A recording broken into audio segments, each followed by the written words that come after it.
Hey guys, welcome to a bonus video. On this week's video, I want to talk about punishment from a different perspective, kind of talking about the purpose behind punishment. Um, I know I've talked about the purpose of punishment in a past podcast, but this is going to be a completely different take. So just bear with me here.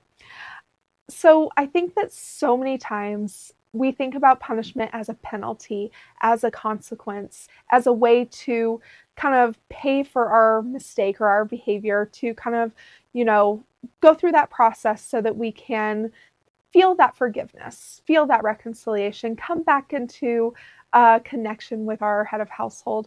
And that is all true. That is definitely a function of punishment, but it's not the only function of punishment. And so I really want to focus on this other idea of punishment, that it's not just a penalty, it's not just a consequence, it really is an opportunity for growth. So when we get punished, we are punished for a mistake. We are punished for something that we did that was wrong.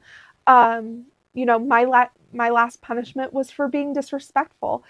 That's not something that I struggle with a lot anymore, but when I do, I have to go through the punishment in order to, not only pay the penalty for doing what I did, but also to learn how to behave differently next time. And that's the part of punishment that I think that we kind of miss, is that going through punishment is an opportunity to learn and grow and to start to shift our behavior. Because when we go through punishment, we really do need to look at it as this opportunity for growth, not only in our relationship, not only in our connection, but within ourselves. Whenever we make a mistake, going through that punishment gives us motivation to change our behavior, to start to shift our behavior. And that is the growth opportunity that punishment gives us, is it gives us that motivation. It gives us a tangible connection to our mistake so that we can start to shift our behavior. I don't like going through punishment. I don't know very many taken in hands that would say that they like going through punishment. It's just not a enjoyable experience. It's not something that we want to have to experience, even if we see the purpose behind it, even if we see the benefit of it, right? I can see the benefit, I can see the purpose, I can even see the necessity of it and not want to have to experience it in order to get the benefits, right? But the benefits are that we do have that reconciliation. I do have forgiveness.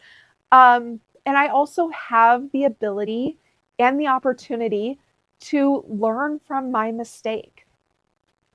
So I can take that punishment, I can take what I did, and I can really internalize it. And that's what the punishment does for me, is it allows me to internalize what I did and why it was so wrong.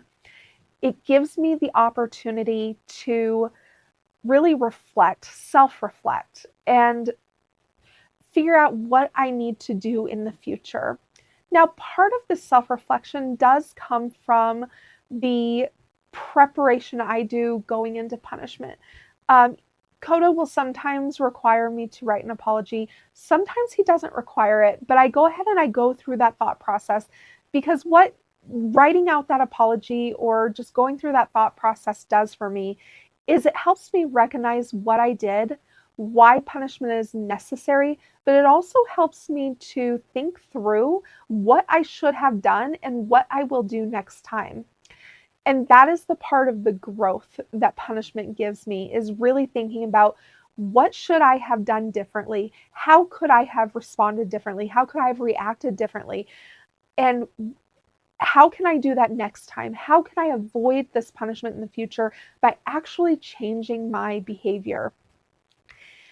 And going through the punishment, processing, receiving the punishment, receiving the consequence, and understanding that this is a penalty for my behavior, but also receiving it in a way that really starts to kind of rewire how I respond and how I react so that I can avoid punishment. So it really kind of penetrates into that subconscious side of my brain where I am taking in this information, I'm taking in this sensation of the spanking, I'm taking all of that, and I'm using that as a motivation to develop myself and my character, to develop my habits, to kind of put my mistakes in the past. I think that so many times, and I've definitely done this before, where I hold on to my mistakes, I don't really forgive myself. Punishment really does allow me the opportunity to forgive myself. And once I forgive myself, I can like let that mistake go. I can just put it completely in the past. I don't have to hold on to it anymore. And when I don't hold on to it, I give myself permission to develop into a different habit, to kind of shed that old habit completely and take on a new habit, take on a better habit. If I don't forgive myself, if I'm holding on to that mistake in any way, then I'm bound to repeat it. And so, what the punishment does is it gives me the opportunity to forgive myself, to put my mistakes in the past, so that I can move forward with forgiveness, with a clean slate, with the ability to grow and develop new habits that honor my position as a taken in hand, that honors my head of household, honors the authority that he holds. And it really does create a good system to be able to kind of have that growth and have that development over time. This process takes time. It's not something that you can just decide that you're going to start doing and be completely actualized in this process within one punishment. It takes time. It takes practice to do this over and over again and to realize, like, okay, I'm using this punishment to forgive myself. Now that I've forgiven myself, I can completely leave that in the past. I don't need to think about it. I don't need to carry it.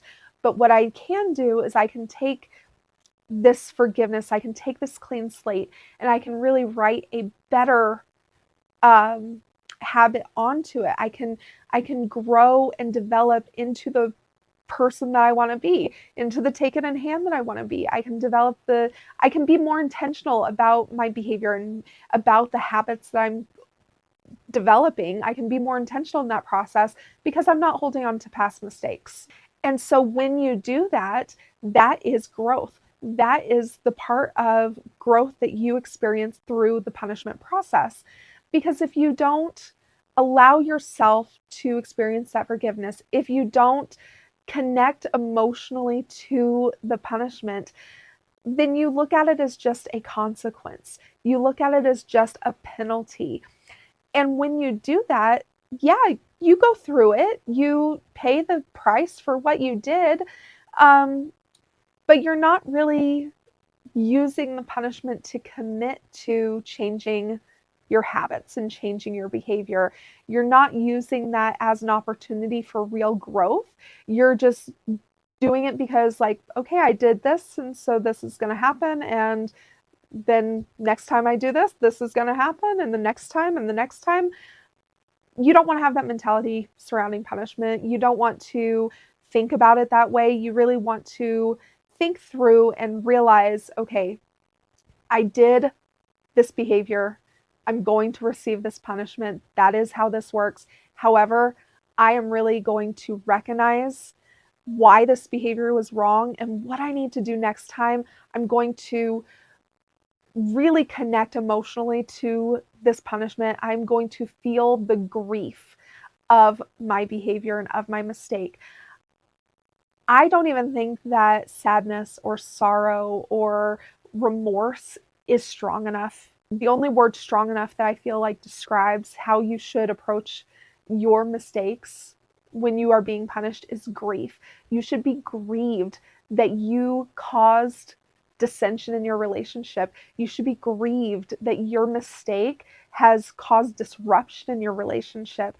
And to feel that grief and to feel that heaviness that I I need this punishment in order to relinquish my grief and my guilt. I need this punishment to basically cleanse me of what I've done so that I can forgive myself, so that I can feel the forgiveness of my head of household, so that we can both move on without carrying the weight of this mistake and this behavior any longer.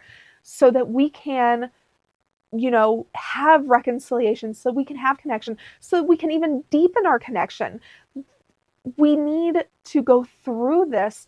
And when you feel that level of like grief and just sorrow and sadness and remorse and all the things, but when you really grieve over your mistake, it's a lot easier to connect emotionally to the process. And when you connect emotionally to the process, it's easier to let your guard down. It's easier to become vulnerable. And only in that vulnerability can you start to have that deep, just unmatched connection to your head of household through the process.